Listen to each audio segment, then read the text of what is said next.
반갑습니다. 저의 남편은 외아들이고요. 저는 결혼 7년 되는데 딸 하나 있어요.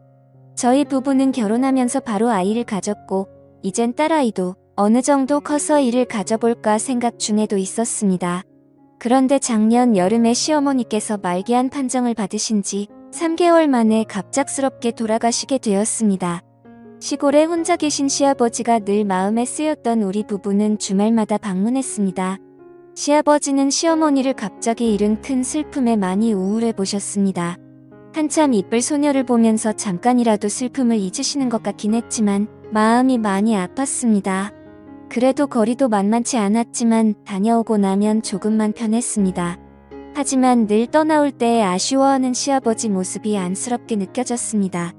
그래서 추워지기 전에 아무도 없는 집에서 홀로 남아 우울해하시는 시아버지를 저는 남편과 상의 끝에 저희 집에서 함께 살자고 했고 남편은 어려운 결정해줬다며 많이 고마워했습니다.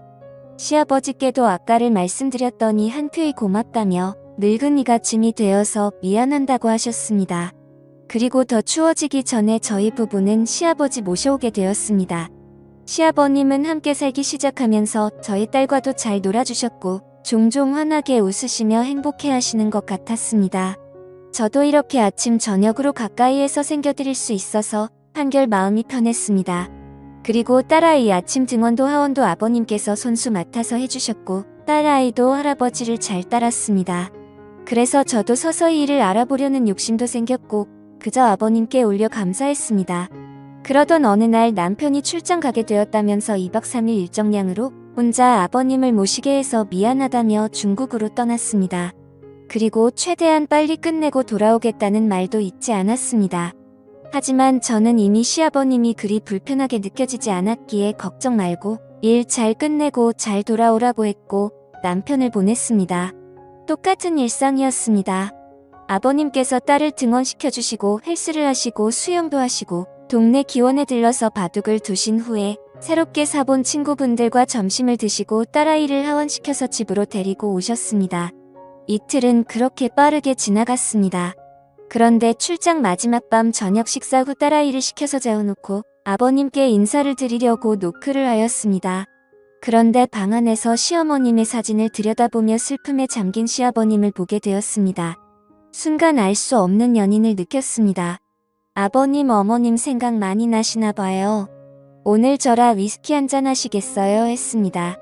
시아버님은 그래 오늘은 좀 마셔야 잠이 올 것 같다. 한잔 하자고나 하셨고요. 시아버지와 저는 한두 잔 위스키로 홀짝이며 시어머니와 관련된 추억을 회상하면서 많은 이야기를 나누게 되었습니다. 시아버님 결혼 당시에는 연애라는 게 흔하지 않던 시대였답니다. 시아버님은 대학 시절 좋아하던 여자가 있었고 집안의 격차로 헤어지게 되었답니다. 그러던 중 시어머니과 인연이 닿아서 선을 보게 되었답니다. 그 당시 시아버님은 공직에 있으셨군요. 시어머님의 약대를 막 졸업한 여대 졸업생이었답니다. 그런데 시아버지께서 시어머니가 그리 마음에 들지 않으셨답니다. 또한 시어머니도 시아버지를 별로 내표하지 않으셨답니다. 하지만 어른들의 추진으로 아버님과 어머님 결혼을 하셨답니다. 같은 지역에서 오랜 기간 지방 간에는 친분이 있는 상황이었답니다. 그래서 살면서 정이 들었고 시어머니께서 잘해주시니까 고맙고 미안했다고 합니다. 약대를 낳은 시어머니께서는 약국을 차리셔서 자기 일이 있으셨지만 출장이 잦아서 늘 미안했던 희아버님이셨는데 항상 불만도 없고 내조를 잘해주신 시어머니셨더라고요. 이제야 생각하니 잘해준 게 없었다고 속상하다고 하셨습니다. 그래서 지금 이렇게 마음에 걸린다며 눈물을 보시더군요. 저는 시아버지를 조용히 안아주셨습니다. 그러면서 아버님을 토닥이다가 아버님과 포옹을 떼었는데 묘한 분위기 쌓이게 되었습니다. 이미 술은 취해서 다른 생각이 나질 않았습니다. 그냥 그대로 우리들은 실수해버렸습니다. 다음날 저는 시아버님께 어젯밤은 실수였다. 다시는 이런 일은 없을 것이라고 말씀을 드렸습니다. 그리고 우리에게 있었던 일을 비밀로 하자고 비밀을 꼭 지켜달라고 부탁을 드렸습니다. 아버님도 동의해 주셨습니다. 남편의 약속대로 출장 스케줄을 끝내고 돌아왔습니다. 남편이 돌아온 후 저의 생활에는 큰 변화가 없었습니다. 그런데 그 일이 있은 한 달 후 남편의 식이 있어서 좀 늦는다고 연락을 받고 시아버지와 딸과 저녁 식사 후 설거지를 하는데 누군가가 갑자기 우리를 안았습니다. 놀라서 뒤돌아보니 시아버지였습니다. 아버님이 왜 이러세요 했더니 내가 자꾸 띠가 생각난다. 나 어쩌니 하시는 거예요? 저는 파르르 떨렸습니다. 딸아이가 거실에서 영화를 보고 있어서 더 큰 소리를 내지 못하고 아버님 그만하세요. 조용히 시아버님이 팔을 푸시고 본인 방으로 들어가셨습니다. 저는 그 밤이 너무 길었습니다. 설거지를 마무리하고 아이를 데리고 방으로 들어갔습니다. 남편은 12시가 다 되어서야 집으로 왔습니다. 이 상황을 어떻게 감당해야 하는지 정말 내가 이렇게 벌을 받는구나 생각되었습니다. 다음 날부터 시아버지는 눈도 안 마주치시려 하였습니다. 그래도 오히려 이게 편했습니다. 그러나 딸 등원과 하원은 여전히 전당을 하시더군요. 저는 시아버지와 함께 사는 것을 너무 쉽게 생각한 제 자신이 미웠습니다. 하지만 시간이 지나면 묻힐 거라고 제 스스로에게 안심을 시켰습니다. 시아버지는 어느 날 몸이 안 좋다면서 딸아이만 등원을 시키시고 집으로 돌아오셨습니다. 저는 그 틈을 타서 청소기를 돌리고 있었고요. 그런데 시아버님이 제게 오시더니 청소를 대신해 주겠다며 제 손목을 잡으셨습니다. 저는 그 상황에 너무 불편해서 손을 뿌리치고 나와버렸습니다. 제가 진짜 벌을 받아 마땅한 일이지만 남편에게만큼은 비밀로 하고 싶었습니다. 그런데 이런 현실에 지쳐갑니다. 주말에 남편이 바람을 쐬러 가자고 했습니다. 몸도 마음도 불편했지만 남편이 모처럼 시간을 냈다고 했기에 딸아이와 아버님도 함께 시외로 드라이브를 갔습니다. 우리는 잘 꾸며진 잔디가 있는 음식점에 다 밥을 먹고 돌아오는 길에 작고 예쁜 카페에 들려서 차도 마시게 되었습니다. 딸아이와 시아버지가 사진을 찍는다며 카페 밖으로 나가고 저와 남편이 단둘이 남겨졌습니다. 남편이 말하더군요. 힘들지 여보. 그리고 정말 고마워. 그리고 잊지 않을 때 앞으로 더 잘할게. 저는 그만 그 자리에서 목이 메어 울어버렸습니다. 제가 무슨 염치로 어떤 말을 하겠어요. 아니 전 괜찮아요. 여보가 밖에 할 말이 없었습니다. 저는 시아버지를 이제 그만 모셨으면 한다는 이야기를 하려고 기회만 보고 있었는데 남편이 저리 나오니 저는 어떻게 하나요? 그리고 요즘 들어서 시아버님은 운동을 더 열심히 하십니다. 늘 하시던 수영과 헬스에다가 주말에는 등산도 다녀오십니다. 그러시면서 늙어서 내가 아프면 너희들 고생시키는 거라고 하십니다. 시아버님은 남편에게도 운동을 권하시지만 너무 바쁜 남편은 밤늦게 들어와서 새벽이면 출근을 하니 보통 운동할 시간이 없다고 합니다. 남편의 이렇게 건강관리 힘쓰시는 시아버지를 존경한다고도 하네요. 이런 부자 사이에서 제가 어떻게 시아버님을 떼어놓을지 기회가 안 생깁니다. 아버지가 떨어져 살며 제가 숨을 좀 쉴 것 같은데 말입니다. 물론 이 무거운 죄책감은 평생을 안고 살아야겠죠. 시아버님은 어떻게 이렇게 뻔뻔할 수 있는지 저녁 준비를 하고 있으면 아무렇지도 않게 제 앞에 오셔서 제 엉덩이를 만드시면서 저녁 메뉴를 물어보십니다. 딸아이는 제가 소리 지르면 드릴 만한 공간에 함께 있는데 시아버님이 원하지 않는 스킨십은 계속됩니다. 저는 남편과 이혼하고 싶지 않습니다. 그런데 이대로라면 말을 해야 하고 같은데 남편에게 말하면 믿어줄지도 의문이고 막상 이 일로 이혼을 하게 되면 우리 딸아이는 어떻게 될지 정말 힘이 듭니다. 제가 어떻게 하면 시아버지로부터 벗어날 수 있을까요? 너무 양심 없는 거 알지만 가정도 지키고 싶습니다. 그런데 방법이 없습니다. 도와주세요. 다음 사연입니다. 안녕하세요. 40살 결혼 12년 차이고 초등학교 아들 하나 있는 엄마예요. 시어머니는 일 때문에 아들 하나만 낳은 저에게 몇 년째 계속 둘째를 낳으라고 매날 욕을 하셨습니다. 애 낳기 전에 아들거리셔서 떡두꺼비 같은 아들 낳아줬더니 하나는 외롭다며 둘째를 낳으라고 하시네요. 이 욕심이 있던 저는 사장을 말씀드려도 소용없어 심적으로 힘든 나머지 시댁에서 1시간 거리 떨어진 경기도 외곽으로 이사왔습니다. 회사가 멀어져 출퇴근은 힘들었지만 마음은 좀 편했네요. 남편은 저 때문에 자기 엄마랑도 떨어지고 회사를 하고도 멀어지니 한동안 불만을 달고 살았습니다. 그렇지만 아파트 대출이자도 적게 나가고 공기 좋고 자연 친화적인 곳에서 사니 바로 적응해 나가더라고요. 대신 한 가지 딱 거슬리는 부분은 해결될 기미가 안 보였습니다. 바로 옆집의 요란한 소음이었습니다. 이사 온 날부터 며칠 동안 계속 부부싸움 소리와 물건 부서지는 소리에 오는 소리에 밤에 잘 수 못해요.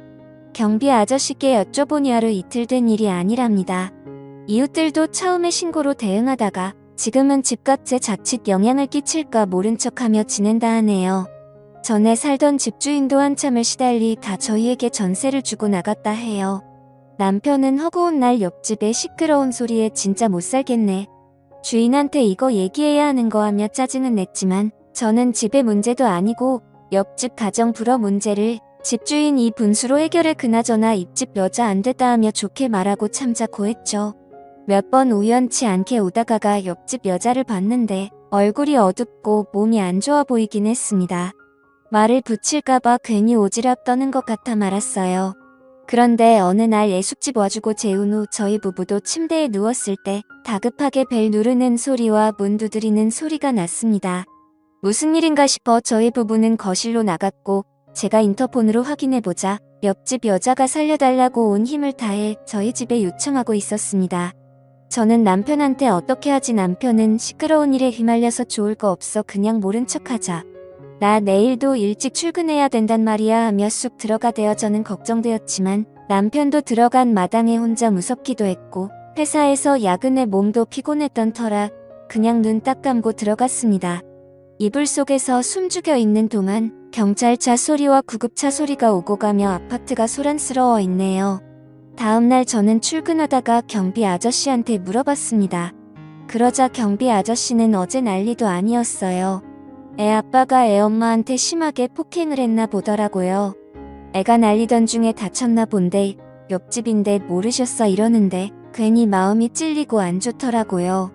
옆집도 우리 아들 또래 딸 하면 키우는 것 같았는데 부부싸움에 아이까지 다쳐다니 모른 척했다는 죄책감일 거군요. 오다가가 옆집을 신경 썼지만 절간같이 한동안 조용했습니다. 일주일 정도 지났을 때 퇴근하고 집에 도착했는데 엘리베이터에서 옆집 여사장 딱 맞췄네요. 아마 그날 다친 듯 팔깁스를 하고 있더군요. 기분상이었던지 여자는 저를 노려보는 것 같았지만 제가 시선을 느끼고 마주보자 말을 걸었습니다. 얼마 전에 이사 오신 저희 이웃분 맞으시죠? 저번에 제가 문 두드리는 거 모르셨어요. 인사폰 받는 소리가 나서 도와주실 줄 알았거든요. 원망이 섞인 옆집 여자의 말을 전 무조건 놀랍과 자각됐습니다. 아이 얘기를 들었다며 아이는 괜찮냐고 말을 돌려 물었죠. 옆집 여자는 유감스럽게 말했네요. 저울 막아주려다 머리를 좀 다쳐서 병원에 입원했어요. 못난 부모 만나 마음도 많이 갇힌 것 같아 정신과 치료도 같이 받기로 했네요. 입집 여자의 남편은 경찰에서 가정폭력 혐의로 접근 금지 명령을 받았지만 불안하기만 하다 하면서 눈시울을 붉히는데 같은 여자로서 마음이 짠하더군요. 여자 팔자 뒤움밭 팔자라고 남자 잘못 만나면 인생절이 꼬이니 제 처지와 비교되며 전 행복하다고 느꼈네요.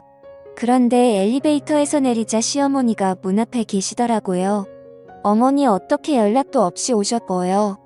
하니 시어머니 한숨을 길게 쉬며 다들 바쁜지 연락이 안 돼서 너희 퇴근 시간에 맞춰 무작정아 기다리고 있었다. 다음엔 집안에 들어와 있게 비번 좀 다오하며 요구하시더군요. 제가 일단 모른 척하며 들어가자 하지 옆집 여자가 말을 끼어들며 안녕하세요. 언니 시어머니신가 봐요. 저 옆집 살고 있거든요. 저희 집 늘 사람이 있으니까 벨 누르시고 저희 집에 계시다가 가세요. 라고 싹싹하게 되었는데 아니 언제 봤다고 제게 언니라고 하는지 당했네요.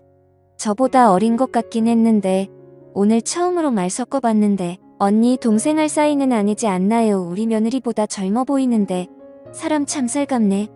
혹시 저녁 밥 잡수셨어? 안 먹었음 반찬 넉넉하게 만들어 왔는데 같이 먹어요 하시는데 옆집 여자 기다렸다는 듯 덥석 감사하다고 말하며 저희 집으로 들어왔습니다.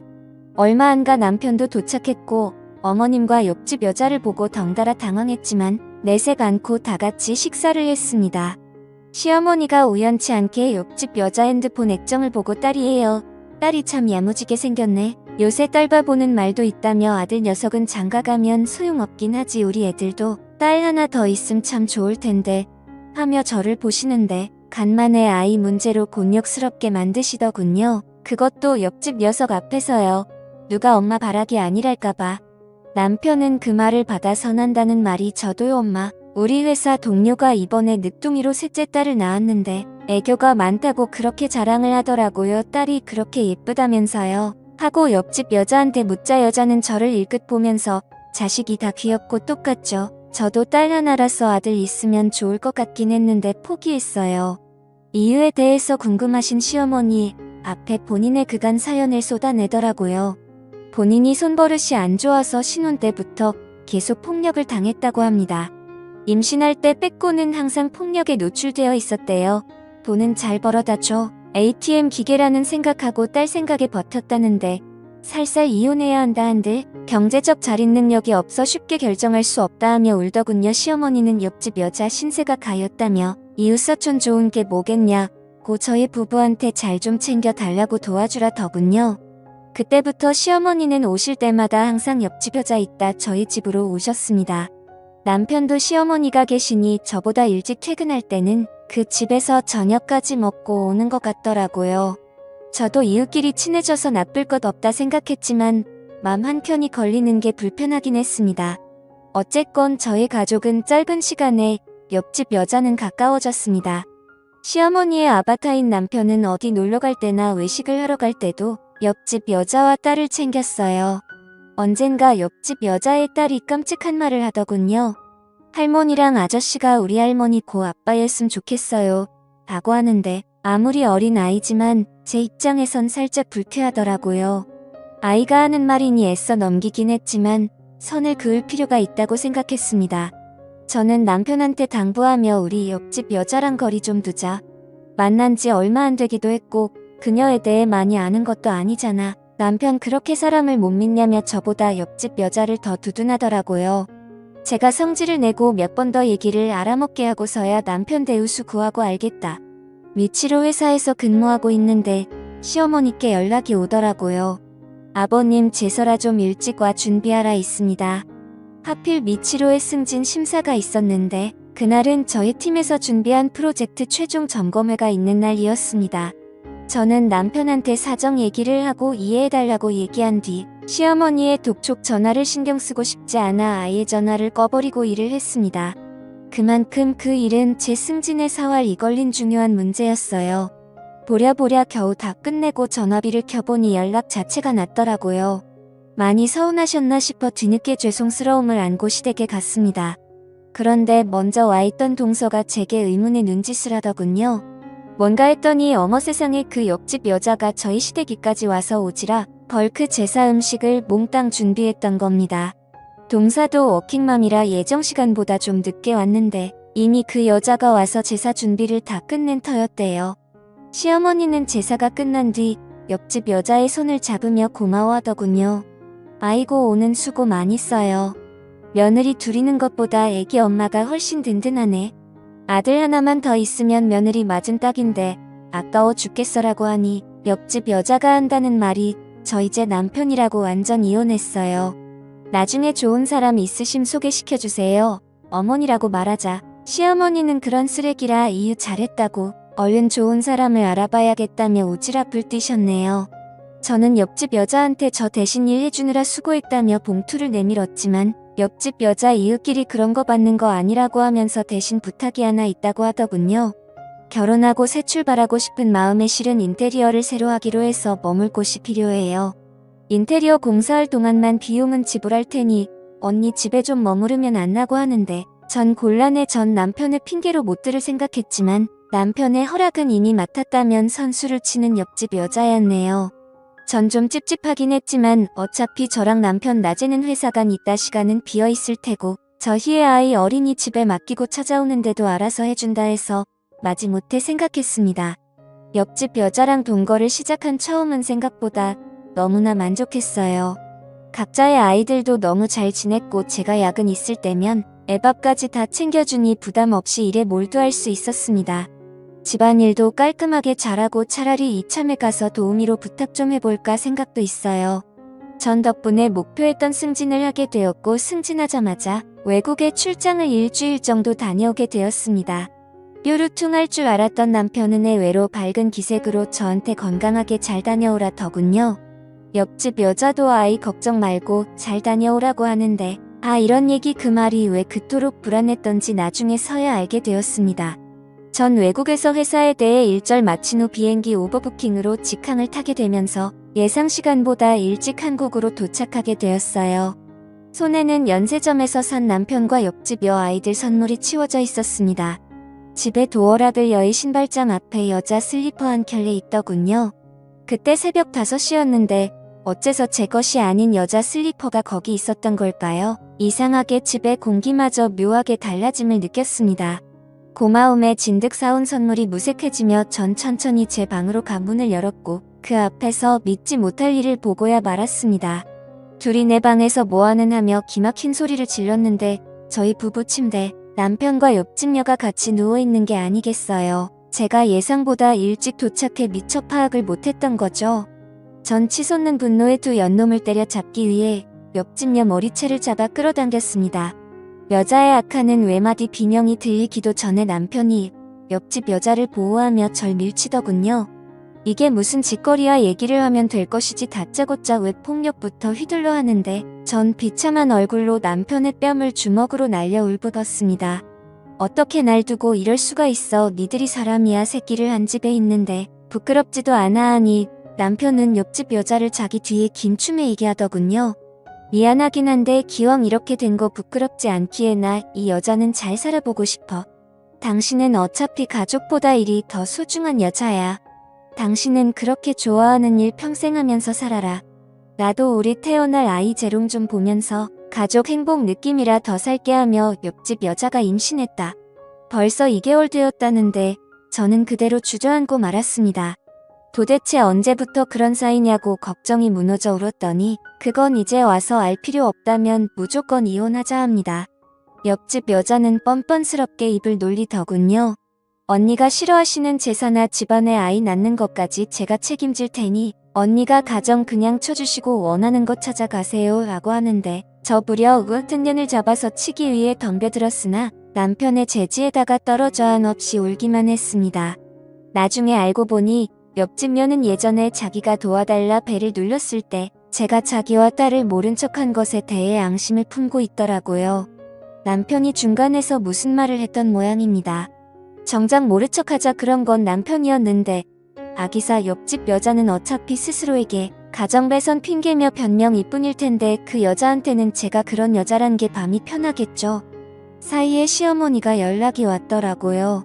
좋은 게 좋은 거라는 말 알지. 나는 새로 태어날 손주도 보고 싶고 이제 일하는 며느리 말고 가정 덕 유면을 보고 싶다. 나도 생전 우리 아들 대접받고 기쁘는 것은 보자.